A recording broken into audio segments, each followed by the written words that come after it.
무더운 여름, 누구나 땀을 흘리지만 유난히 땀이 많고 냄새까지 심하다면 병을 의심해야 한다. 사람들 만난다든지 그러고 사실 기피를 많이 합니다. 왜? 제 자신 제가 알기 때문에. 엘리베이터나 이제 뭐 약간 잠깐이라도 밀폐된 공간에 다른 사람들 있을 때 어쩔 때는 진짜 짜증날 때도 있고 저기 냄새에 제가 짜증날 때가 많죠.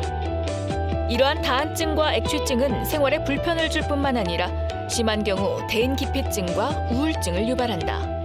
그래서 저희들도 액취증을 마음의 병이라고 합니다. 자기가 사람한테 다가가고 싶은데 다가갈 수가 없는 거는 우리가 마음의 병이지 않습니까? 뚜렷한 원인 없이 땀이 많이 나는 다한증과 악취를 동반하는 액취증으로 여름이 두려운 사람들. 과연 그 해결책은 없는 걸까? 오늘 주제가 땀인데요. 네. 일단 교수님은 땀이 좀 잘 나시는 편인지 궁금해요. 예, 저도 일반 평균보다는 좀 많은 편인 것 같습니다. 저도 여름철에 운동을 하게 되면 네. 땀이 많아서 안경이 흘러내려서 불편하고요. 네. 저도 뜨거운 탕이나 예. 매운 음식을 먹을 때는 예. 꼭 손수건을 옆에 두고 네. 닦아가면서 먹어야 될 정도로 예. 땀이 좀 많은 체질입니다. 예, 환자들의 고충을 누구보다 잘 그렇죠. 아시겠네요. 그래서 다한증으로 오시는 분들의 마음을 10분의 1은 제가 이해하고 있다고 생각합니다. 어떻게 보면 좀 당연한 거 아닌가요? 그렇죠. 여름이니까 이제 땀 나는 게 당연하고 운동하면 땀 나는 게 당연하고 심지어는 운동 선수들의 이 이마에 송골송골 맺힌 땀은 매력적이기까지 하지 않습니까?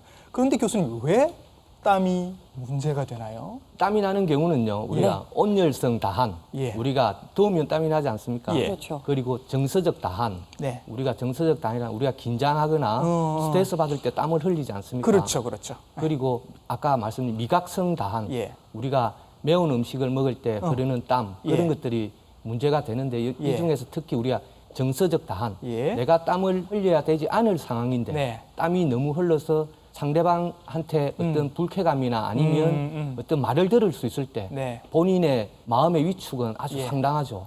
땀을 많이 흘리는 이제 질환이 다한증인데 예. 그렇다면 이 기준이 뭔지를 좀 알아둬야 될 것 같아요. 예. 다한증의 기준 어느 정도인가요? 여러분들은 하루에 땀을 얼마나 흘리실까요? 보통 네. 600 내지 700ml 정도 흘린다고 합니다. 다한증 있으신 분들은 이제 단위가 달라집니다. 밀리리터가 아니라 리터로 갑니다. 2리터 내지 5리터 정도로 흘리신다고 하거든요. 네. 일반인들보다 3배 내지 8배가 많은 양입니다.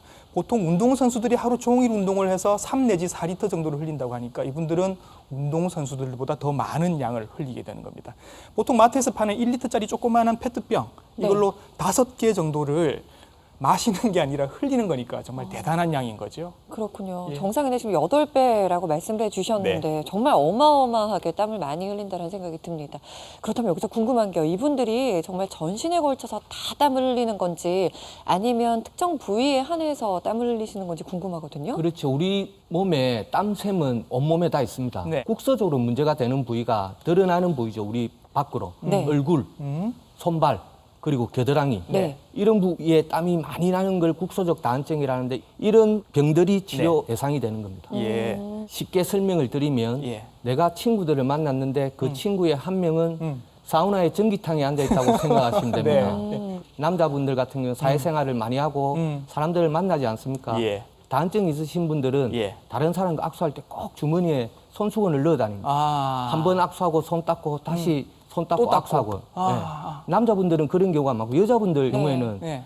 화장을 하기가 힘들 경우가 있습니다. 아, 땀 때문에. 밀려가지고요. 그렇죠. 데이트를 하러 가고 싶은데 네. 예쁘게 만들고 싶은데 땀이 많이 나서 하면 지워지고 하면 지워지고 하하. 여자로서는 상당히 고충이 크겠죠. 그렇겠네요. 그렇죠. 그렇다면 이걸 좀 본격적으로 치료를 해봐야 될 것 같은데 네. 이 치료에 앞서서 왜 생긴지를 좀 알아봐야 될 것 같아요.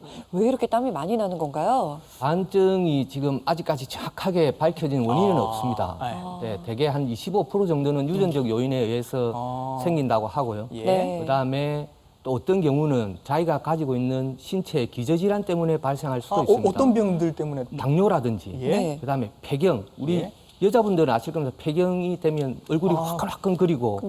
땀 나고. 그런 경우. 예. 그리고 갑상선 기능이 항진되었을 경우에 그 중에 일부 환자들한테도 다한증이 나타날 수는 있습니다. 아, 예, 네. 예. 그러면 만약에 당뇨가 있으셨던 분이 땀이 많아졌다 하면 당뇨가 조절이 잘 되면 땀이 같이 그렇죠. 줄어드나요? 줄어들 수 있습니다. 충분히 줄어들 수 있습니다. 모든 당뇨 환자에서 다 다한증이 나타나는 건 아니고요. 예. 일부 환자에서 다한증이 나타날 수 있지만 예. 이 당뇨라는 기저질환이 어느 정도 컨트롤이 된다면 네. 이 다한증도 충분히 해결될 수 있습니다. 그렇군요. 예. 여름만 되면 이렇게 땀 때문에 고생하는 분들이 많이 계십니다. 실제로 어느 정도로 이 고민이 심하신지 저희가 화면으로 모셔봤거든요. 일단 보시고 이야기 나눠보겠습니다. 크루즈 간다! 땀 크루즈 갔습니다. 진짜 깜짝 놀래요. 왜 이렇게 가 많이 나와가지고 많이 났죠? 여름철 불청객 땀. 옷 입으면은 다 표신하고 땀이 물 흐르듯이 뚝뚝 떨어져서 너무 많은 땀은 단순한 불쾌감을 넘어서 생활상의 다양한 불편을 초래한다. 경기도 평택에 사는 주부 김금순 씨. 그녀는 1년 내내 얼굴에서 땀이 비 오듯 쏟아진다. 매일 하는 간단한 집안일에도 얼굴에서 땀이 뚝뚝 떨어진다는 그녀. 일상생활에서 이 조금만 움직이면 이래요. 조금만 움직이면 그리고 이제 날씨가 더우면 그냥 이렇게 흘러요. 이렇게. 땀이 주로 나는 곳은 머리와 얼굴. 평소에도 워낙 많은 땀을 흘리다 보니 살면서 받은 상처도 컸다는 그녀다. 땀 때문에 남들처럼 곱게 화장해 본 지도 오래라는 김금순 씨. 그녀는 오늘도 듬뿍 바른 선크림 하나로 외출 준비를 끝낸다. 어차피 또 씻겨나가는 자꾸 땀 닦다 보니 다 씻겨나가요. 서울에 사는 40대 직장인 김종희 씨. 그는 에어컨 바람이 센 실내에서도 연신 손에 맺힌 땀 닦기에 여념이 없다. 가만히 있어도 손에서 항상 땀이 난다는 그. 평소에 땀이 많이 나는 편인데 특히나 손에 땀이 많이 나서 사회생활 하기가 너무 힘들어서 오늘 병원 찾아왔고요. 심한 땀 때문에 글씨 쓰는 것조차 쉽지 않다는 김종희 씨. 땀 때문에 잉크가 번지고 종이가 울기일수다. 들하고 악수를 했을 때 금방 뒤돌아서서 인상이 찌그러진 부분을 봤을 때 이 부분을 꼭 고쳐야 되겠다. 다한증을 방치할 경우 한포진 같은 2차 감염 질병의 위험이 있어 더욱 위험하다. 경북 구미의 한 아파트. 아이 돌보기에 여념이 없는 22살의 이고은 씨. 이제 막 10개월에 접어든 아이와 놀아주다 보면 금세 땀투성이가 되고 만다는 그녀. 땀이 나면 바로 이렇게 사람들이 다 알아볼 정도로 막 옷 색깔 변하고 막 다 티가 나니까 좀 그런 것도 부끄럽고. 6년 전 심각한 손 다한증으로 수술을 받았던 이고은 씨. 하지만 완치되리라는 그녀의 기대와는 달리 오히려 심각한 부작용이 발생했다. 여기 앞쪽하고 이제 뒤에 등하고 뭐 허벅지, 뭐 무릎 이렇게 접히는 부분 그런데 그냥 거의 몸 전체에 다 땀이 이렇게 손 대신에 옮겨가가지고 지금 손에 불편할 때보다 지금 훨씬 더 불편해. 무더운 여름에는 일반인들에게도 땀이 많이 나기 마련인데 다한증 환자와 일반인의 땀은 어떤 차이가 있을까? 다음은 다한증 자가진단법이다. 땀으로 필기에 어려움이 있고 악수하기가 꺼려지거나 습진이 심하고 땀 때문에 샌들까지 신기 어렵다면 다한증을 의심해봐야 한다. 일반적으로 다한증은 전신 다한증과 신체 일부에서 땀이 많이 나는 국소 다한증으로 나뉜다. 가장 흔하게 발생하는 경우는 손과 발에만 집중적으로 땀이 나는 수족 다한증으로 주로 유아기나 아동기부터 시작해 젊은 환자층에 많다. 겨드랑이 다한증은 수족 다한증을 동반하는 경우가 많은데 사람에 따라 불쾌한 냄새가 나는 액취증이 발생하기도 한다. 그런가 하면 안면 다한증은 주로 머리와 얼굴에 집중적으로 땀이 난다. 그러나 맵고 뜨거운 음식을 보거나 먹을 때만 땀이 발생하는 경우는 이를 미각 다한증이라고 한다. 사람이 땀을 흘리지 않고는 살 수는 없잖아요. 근데 그게 예를 들어서 뭐 에어컨이 없는데 잠시 있으면 뭐 겨드랑이가 축축해진다거나 아니면 손에 땀이 너무 많이 나서 사람들하고 악수를 할 수 없는 시점까지 온다면 그것도 또 한 사회생활에 많은 지장을 받을 수 있지 않습니까? 그래서 그런 부분들도 뭐 저희가 환자들한테 도와줄 수 있다면 뭐 많이 도와드리고 있습니다. 뜨거운 여름 더욱 심각해지는 다한증. 숨기거나 방치하기보단 조기 진단과 적극적인 예방이 필요하다.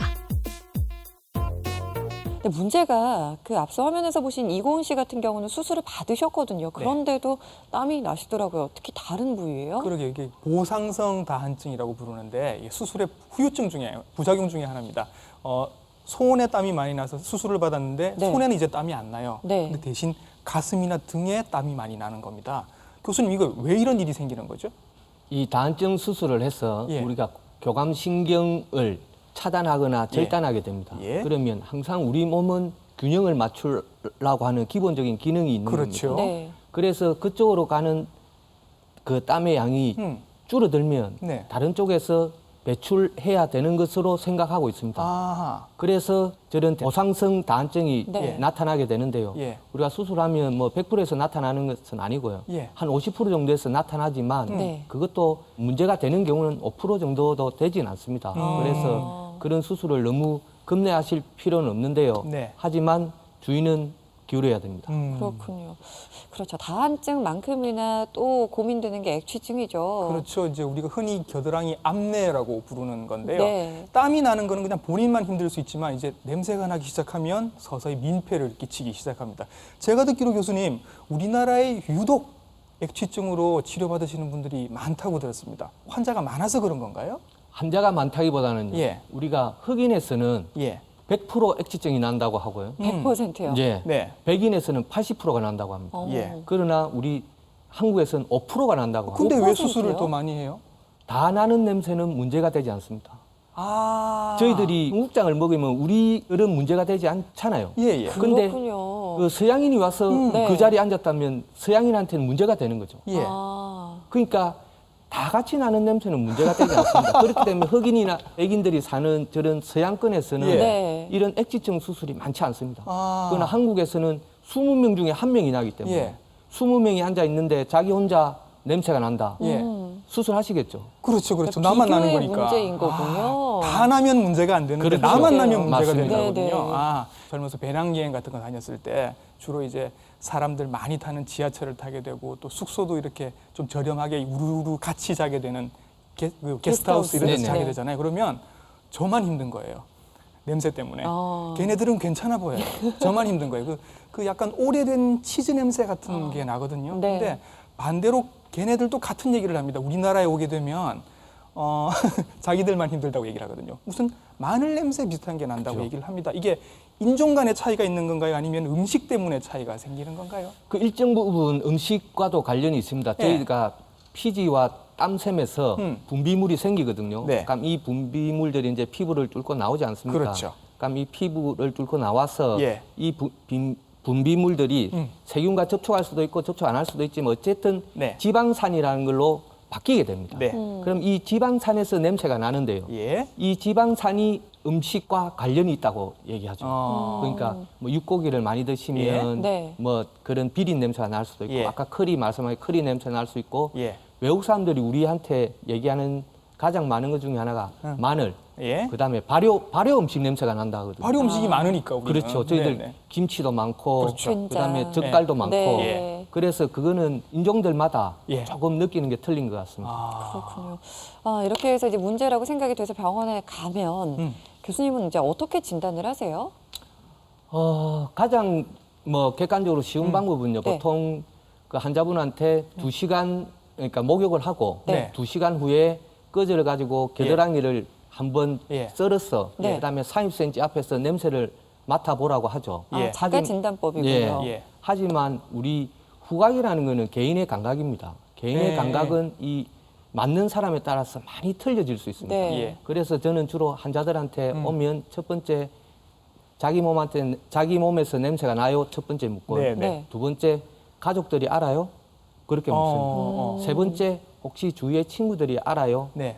이렇게 세 개를 물어봐서 네. 그러면 이제 대부분 1번, 2번은 그 치료받으러 오시는 분들은 1번, 2번은 다들 하시는데 맞다고 하시죠. 예. 3번은 아주 자기가 신경을 쓰고 주의를 많이 해서 네. 못난 냄새를 몰라요. 네. 하지만 자기가 너무 신경이 쓰여서 네. 싫어요. 아. 이렇게 하시는 분들이 있거든요. 그래서 예. 어떠한 객관적인 데이터도 예. 중요하지만 네. 이 개인적으로 이 개인의 감각에 의존하기 때문에 예. 개인의 그런 감수성도 되게 중요하다고 생각합니다. 몸에 땀 흘리면 혹시 나한테 냄새가 나지 않나. 직접 맡아보는 요렇게 냄새 맡아보는데 여러분 손이나 팔에서는 냄새가 안 납니다. 그런데 딱 올리면 겨드랑이에서는 냄새가 나거든요. 이거 궁금했어요, 교수님. 왜 겨드랑이에서만 냄새가 나나요? 사실 땀 자체에는 네. 냄새가 없습니다. 네. 근데 이제 우리 몸에는 대한선이 있고 소한선이 있고 땀선 네, 두 종류가 네. 있습니다. 예. 우리가 전신에 흘리는 땀은 소한선이라고 합니다. 네. 이 소한선은 90%가 물이고요. 예. 그래서 냄새가 나지 않습니다. 예. 하지만 우리 대한선이라는 데서는 예. 우리가 많은 물도 있고 예. 지방도 있고 단백질도 있고 예. 색소도 있고 철도 있고 그렇습니다. 예. 여기서 나오는 분비물들이 예. 피부 밖으로 나와서 세균과 접촉해서 음. 냄새를 만들게 되거든요. 아. 그래서 우리가 근데 이 대한선은 털이 있는 부위만 존재합니다. 오, 머리에도 있어요?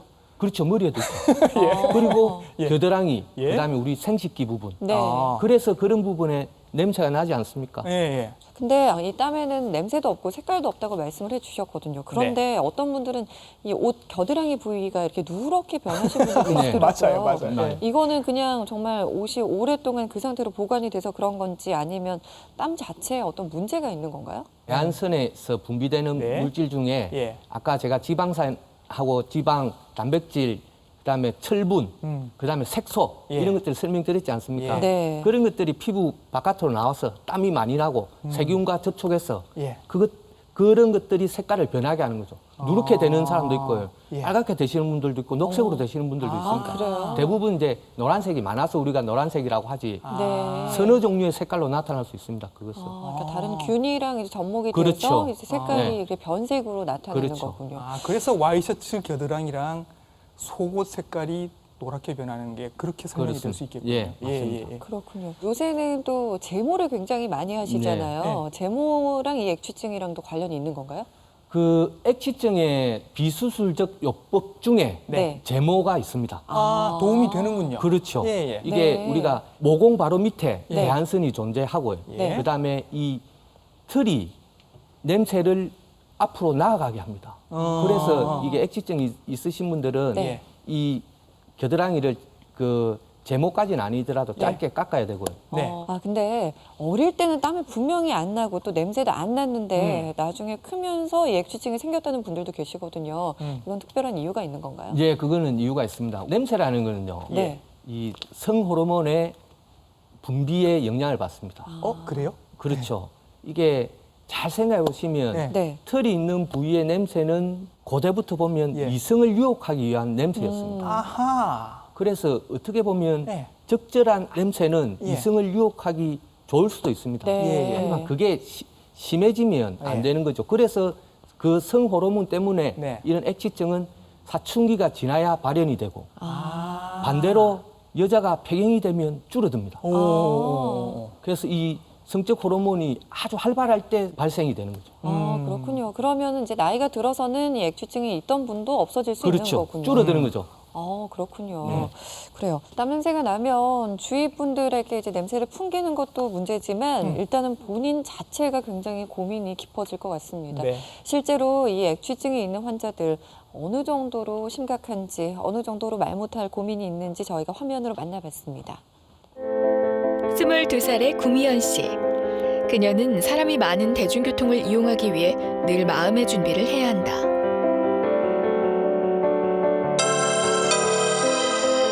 오늘도 역시 미연 씨의 옆자리를 피해 자리를 뜨는 사람들.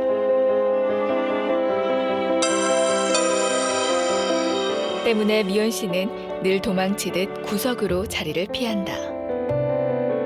여성분 다 누구나 냄새, 땀냄새 나는데 저는 그게 좀 유독 심해서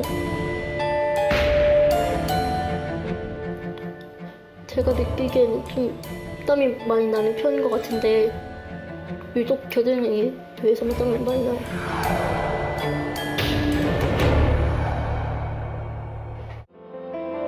춤이라는 유일한 꿈에 장애물이 돼버린 지독한 땀과 액취증. 애들이 저를 피하고 그러니까 제가 혼자 춤추는 것 같아요. 30대 후반의 직장인 김모 씨. 여름이면 과도한 겨드랑이 땀 때문에 액취증 공포에 시달린다. 땀이 이제 겨드랑이에서도 뚝뚝 떨어지는 느낌이 날 정도로 많이 나고 겉옷까지 다 젖어버리면 그 옷에 땀 자국이 하얗게 소금 자국 같은 게 남거든요.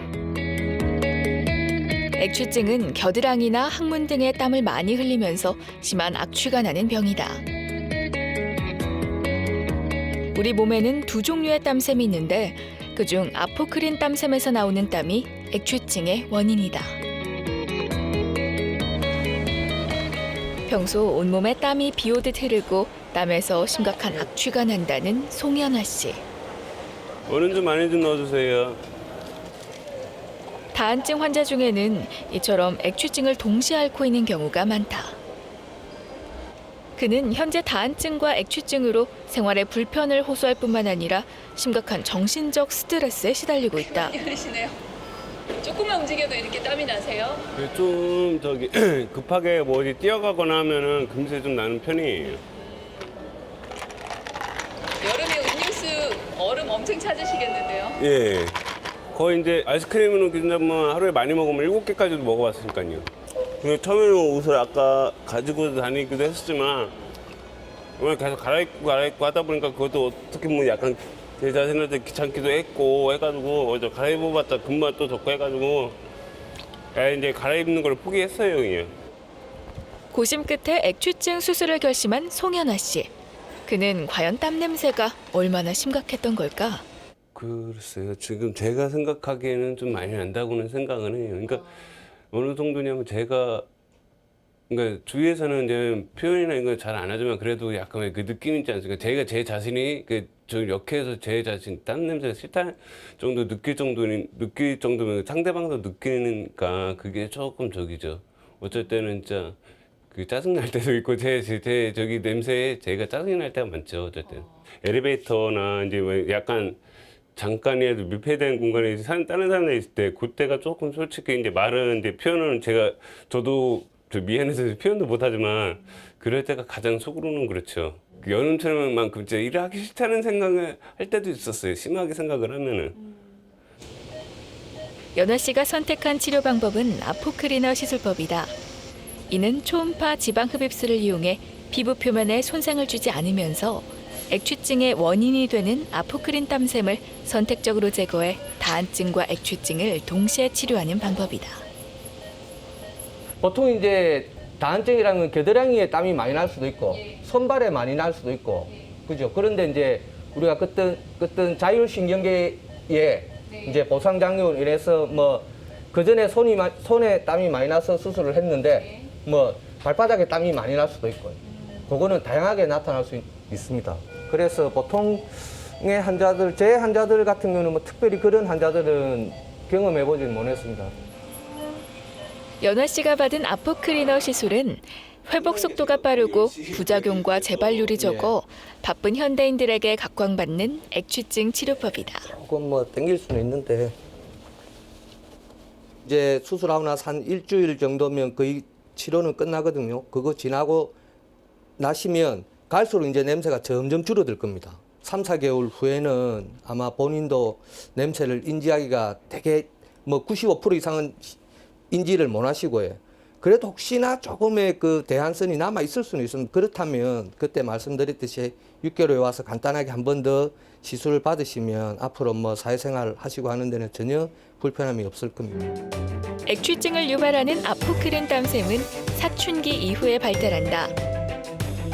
이때 고지방 고열량 위주의 식사를 하면 땀 냄새가 더욱 심해진다. 반면 채소 위주의 식습관과 통풍이 잘 되는 면소재의 옷, 자주 씻어 청결을 유지하는 습관은 액취증 완화에 도움이 된다. 증상이 심각할 경우 수술을 통해 땀샘을 아예 제거하는 것도 좋은 방법이다. 참 실제로 살해자분들을 만나보니까 마음이 너무 안 좋습니다. 그렇죠. 특히 구미연 씨 같은 경우는 지하철을 타셨는데 네. 주위 분들이 이제 다 이렇게 기피를 하셨어요. 네. 얼마나 상처를 여성분인데. 예. 받으셨을까요, 그동안? 네. 그렇죠. 이게 냄새라는 게 뭐 우리가 좋은 냄새도 오래 맡으면 안 좋을 때가 있는데 그렇죠. 안 좋은 냄새가 난다는 거는 예. 일단 지나가는 사람은 한 번 맡고 끝나지만 네. 자기 몸에서 나면 자기는 24시간 맡아야 되는 경우가 많지 않습니까? 네. 그러니까 다른 사람들이 싫어할까봐 스스로 위축돼 버리는 거죠. 자기가. 그렇죠. 그래서 이제 아까 저 지하철 타서 한 번 저렇게 겪고 나면 네. 그다음부터는 지하철 타시겠어요? 못 타겠죠. 택시도 잘 못 타실 겁니다. 네. 그래서 걷게 되고 그렇게 냄새가 한번 나시는 분들은 정말 이 사회생활 하시기 힘들어 하시더라고요. 제 환자분들 만나보면. 그래서 집에 계시는 분들도 있고 아주 심하신 경우는 정신과 치료까지 받으시는 분들. 정말 대인기피증이 예. 와서. 그렇군요. 그래서 이분들이 일단은 이제 수술을 하러 가시기 전에 가장 먼저 시도해보는 방법이 데오드란트 사용인 맞습니다. 것 같아요. 이건 괜찮은 건가요? 아까 말씀드릴 때는 개인의 감수성이 되게 중요합니다. 네. 그래서 데오도란트가 분명히 효과가 있으신 분들은 있기는 한데요. 네. 그다음에 하지만 데오도란트도 그 화학 성분이지 않습니까? 그렇죠. 그래서 너무 자주 많이 사용하면 어떤 경우에는 그 피부염이 생길 수도 있습니다. 그래서 자기가 어느 일정 수준 데오도란트를 사용해서 네. 효과를 가지신다면 조심해서 사용하시는 것도 권해드립니다. 저는. 네. 하지만 효과가 없는데 그것을 효과가 없다고 과도하게 많은 양을 사용할 경우 나중에 피부염이 생기면 그거 더 힘드시니까 데오도란트가 효과가 없다고 생각하시면 전문의 선생님들과 상담하시는 게 더 좋을 것 같습니다. 그렇군요. 네, 그 본인들도 힘드시겠지만 제가 보기에는 부모님들도 아마 괜한 죄책감을 좀 가지실 수 있다고 생각하는 게 아까 다한증 말씀하실 때 25% 정도는 유전이 될 수 있다라고 네. 말씀을 하셨거든요. 액취증은 어떤가요, 교수님? 지금 알려진 바로 의하면요, 예. 우성유전 된다고 합니다. 유전이 되는군요. 예, 예, 우성유전이라는 말은 부모 중에 한 분이 있을 경우에 네. 액취증이 있을 경우에 예. 자식의 50%가 나타나고요. 먼저 발현이 되는 거죠. 부모 양측이 있을 경우에는 네. 75%에서 나타난다. 어. 그다음 나머지 이제 사람들은 부모가 없지만 그냥 일반적으로 생기는 사람들이죠. 그래서 아빠와 네. 딸이 수술하러 오는 경우도 있고 아빠와 아들, 엄마와 아들, 그다음에 형제가 수술하러 오는 경우도 되게 많습니다. 그렇군요. 그렇다면 이 수술은 어떤 방법으로 이루어지나요? 앞서 화면에서 잠깐 나오긴 했는데. 역사별로 보면요. 네. 아주 옛날에는 우리 겨드랑이에 털이 나는 부위가 있지 않습니까? 네, 네. 그러면 그 털이 나는 부위를 전부 절제해 버렸습니다. 절제해 버리고 우리가 봉합을 하는 거죠. 그러면 효과는 좋습니다.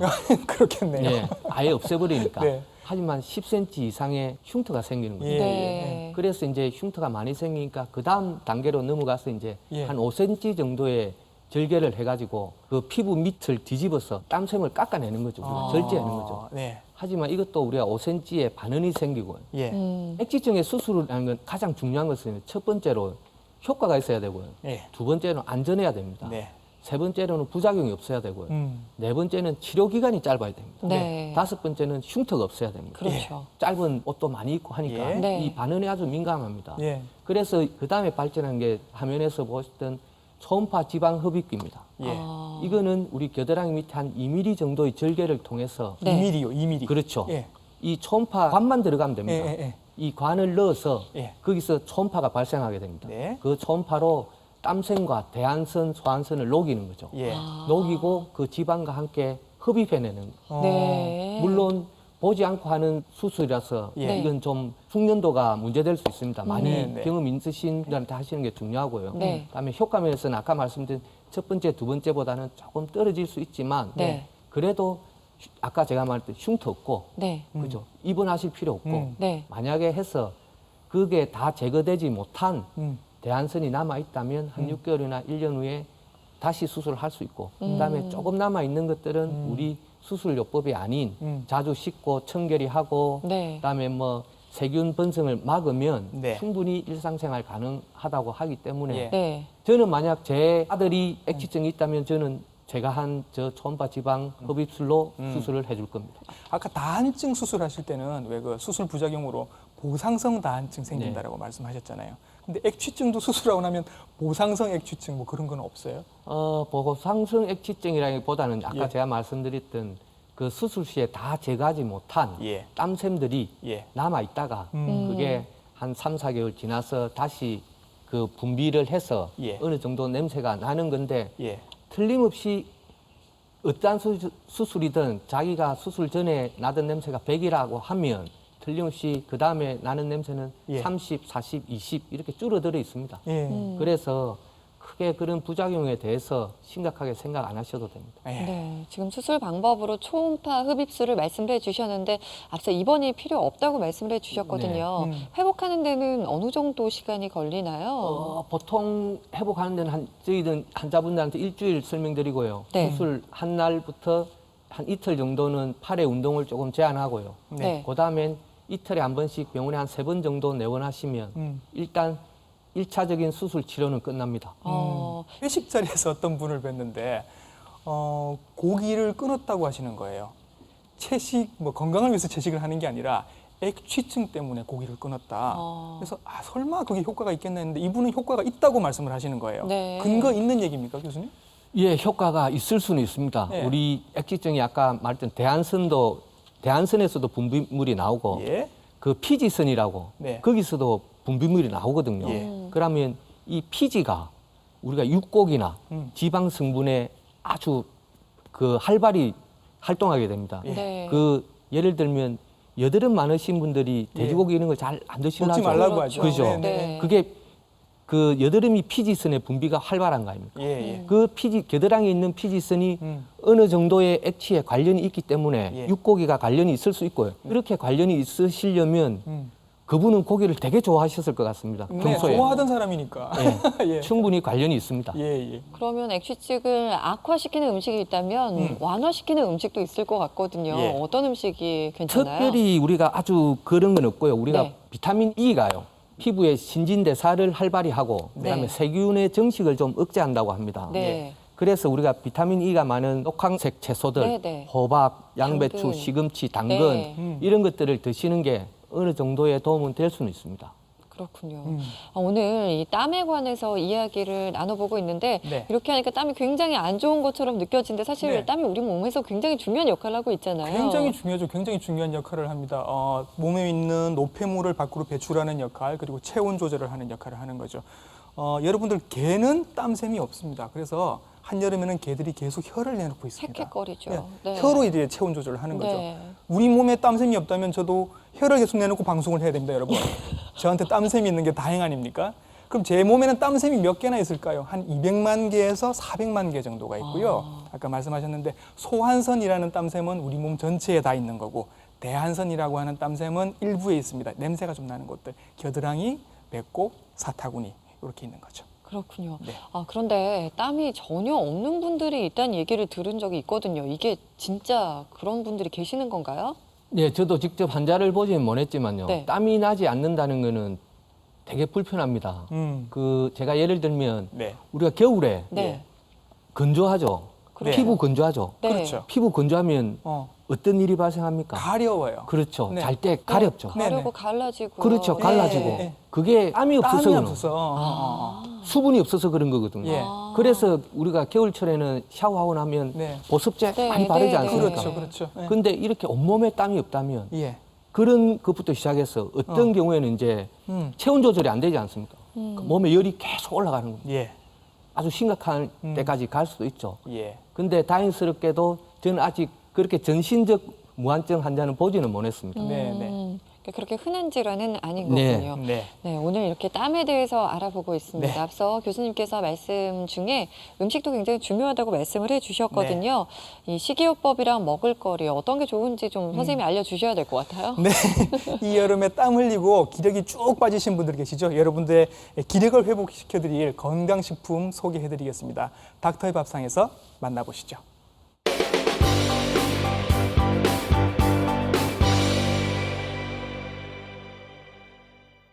안녕하세요.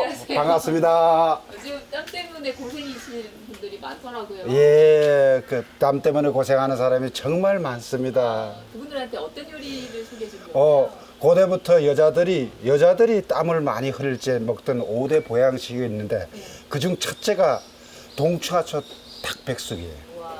그리고 땀이 많이 흘리니까 수분을 보충해 줘야 되는 호박나물. 맛있겠네요. 예, 그걸 한번 만들어 보도록 하겠습니다. 오늘은 땀으로 허약해진 기를 보해줄 동충하초 닭백숙과 수분 보충에 좋은 호박나물 함께 만들어 보실까요? 먼저 깨끗하게 씻은 닭과 동충하초, 다양한 약재를 준비합니다. 준비된 재료들을 압력솥에 함께 넣고 물을 부어 40분간 삶아주면 동충하초 닭백숙 완성. 이번에는 호박나물을 함께 만들어 볼까요? 호박은 넓게 채 썰어 물에 살짝 데칩니다. 그다음 기름을 두른 팬에 다진 마늘과 호박, 간장, 참기름과 다시마 효소를 넣고 볶아주면 호박나물 완성. 와, 내가 만들었지만은 정말 맛있다. 완전 보양하는 기분입니다. 이거는 호박나물, 호박볶음. 아주 담백한 게 좋습니다. 땀이 나와가지고 땀이 많이 나왔다 보니까 또 피부가 헐어가지고 세포가 염증이 생기게 되면 냄새가 많이 역하게 나게 돼 있어요. 그래서 고대부터 돼지고기 황기탕, 또 황기 대추탕, 또 미꾸라지 추어탕 이런 것들이 여자들이 땀을 내는데 가장 좋은 보양식으로 알려져 있습니다. 이 호박은 인체에 땀이 많이 나니까 물이 흡수가 잘 돼야 되겠죠. 그 부족한 수액을 채워줘 가지고 땀으로 인해서 사람이 진액이 빠져서 허해지지 않게끔 그렇게 만들어주는 보양식, 둘 다 궁합이 딱 맞는 보양식이 되겠습니다. 여러분도 여름철 기력과 수분 보충에 좋은 동충하초 닭백숙과 호박 나물볶음 꼭 한번 만들어 보세요. 네, 정말 여름철 기력 회복에 좋은 음식 소개해드렸습니다. 네. 한번 챙겨 드시면 좋을 것 같고요. 여름철 땀질환과 관리법에 대해 오늘 이야기 나눠봤습니다. 이외에도 액취증과 다한증에 좋은 예방법이나 관리법 있으면 좀 소개를 부탁드릴게요. 네, 액취증이나 다한증이 있을 경우에 일단 틀을 조금 짧게 자르는 게 좋습니다. 겨드랑이에. 네. 그래야 좀 청결할 수 있잖아요. 네. 그리고 샤워 좀 자주 하시고 예. 그리고 만약에 땀이 많이 나서 젖었을 경우에 네. 옷도 좀 자주 갈아입으시고 네. 그다음에 아까 말씀드린 고열량, 고지방 음식들 조금 자제하시면 네. 이 오락가락한 날씨에 네. 시원하게 보내실 수 있을 겁니다. 네. 다한증도 그렇고 액취증도 그렇고 앞서 심리적인 부분이 굉장히 중요하다고 말씀을 해주셨어요. 이것 때문에 지금 고생하는 분들 많이 계실 텐데 이분들을 위해서도 좀 전하고 싶으신 이야기 있으면 전해주시죠. 옛말에 병은 알리고 싸움은 말리고 네. 흥정은 붙이라고 했습니다. 내 몸에 문제가 있다면 네. 혼자서 고민하시거나 애매모호한 인터넷 정보에 의존하시지 마시고 네. 당장 전문의에게 찾아가셔서 네. 먼저 상담을 하시는 게 중요합니다. 예. 현대 사회가 발전하고 있지 않습니까? 네. 의학도 총알처럼 발전하고 있거든요. 네. 고민하시지 마시고 전문의 선생님한테 찾아가셔서 상담하시면 네. 틀림없이 좋은 결과를 얻으실 수 있을 것입니다. 네, 말씀해 주신 것처럼 의료 기술도 많이 발전하고 있고요. 심리적인 부분이 상당히 크다고 합니다. 그렇기 네. 때문에 다른 사람은 전혀 문제가 되지 않는데 본인만 느끼는 거일 수도 있거든요. 꼭 가까운 병원 찾으셔가지고요. 전문의와 함께 상담 받아보시는 것도 중요할 것 같습니다. 오늘 동아대학교 병원 성형외과 이근철 교수님께서 좋은 말씀 함께 나눠주셨습니다. 고맙습니다. 감사합니다. 네, 감사합니다.